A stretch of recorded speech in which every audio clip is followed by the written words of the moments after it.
In a seemingly ordinary home, two friends are about to discover that some places hold more than just memories.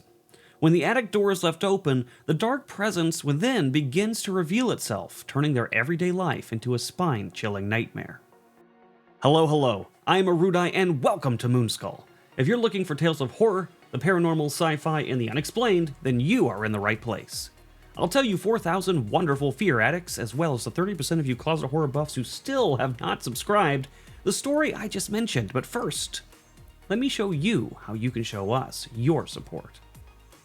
If you enjoy our spine-tingling tales and want to keep the nightmares coming, make sure to hit that like button, subscribe, and turn on the notification bell.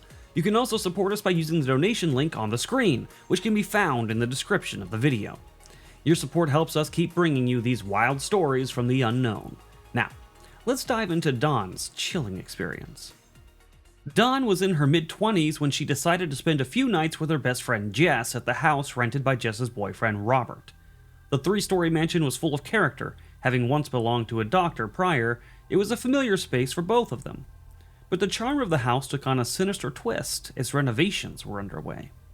Robert's parents owned the property, and they had been working diligently to update the attic, leaving the ceiling panel that served as the attic door wide open. The attic felt unsettling, especially for Dawn, who had to sleep in the guest room beneath that very opening. As the days passed, unease settled in like an unwelcome guest.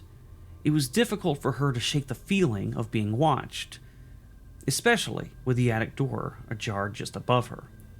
During the day, it seemed harmless enough, just a dusty old space filled with tools and insulation. But one afternoon, as Jess and Robert discussed their renovation plans, something peculiar caught Dawn's attention. Her eyes drifted upward, and what she saw was beyond comprehension. At first, the attic looked ordinary, but then she felt it, a presence. It was as if a second layer of reality was unfolding before her eyes. A dark, amorphous blob lingered just at the edge of the attic opening. It felt alive, almost sentient, as if it were aware of her gaze. Dawn's heart raced as the blob began to move, flowing into the shape of a head and then shoulders peering down at her. Its features were obscured by a thick, opaque darkness, yet it felt undeniably aware of her presence. Panicking, she forced herself to look away, trying to refocus on the conversation, but the dread remained. The following day, as they drove, Jess turned to Dawn with a serious expression. She said, "I've been wanting to ask you something about the attic." Dawn hesitated before admitting that she had seen something strange.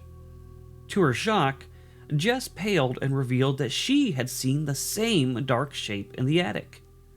It moved like an amoeba, fluid and unsettling, creeping into their minds as if to share a secret.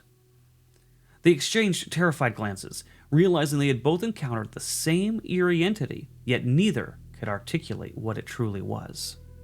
The conversation weighed heavily on them. Jess insisted they avoid discussing the entity while inside the house, fearing that acknowledging it might give it some kind of power. As the sun set and the shadows deepened, Dawn found it increasingly difficult to sleep in the guest room. The comfort of ignorance was gone, replaced by a gnawing fear that whatever lurked above was still watching, waiting, and perhaps even wanting to make its presence known. As the days passed, and then soon months, Dawn found herself increasingly haunted by the memory of that night. While the figure never materialized again, the memory of it lingers in her mind to this very day. And there you have it, folks, a haunting tale of a seemingly ordinary stay that transformed into a spine-chilling experience. What do you think happened to Dawn and Jess? Were they merely victims of their imaginations, or was there something more sinister at play? Let me know your thoughts in the comments down below. And if you want more of this wild paranormal real-life madness, make sure to smash that like button and hit subscribe, because we got plenty more where that came from.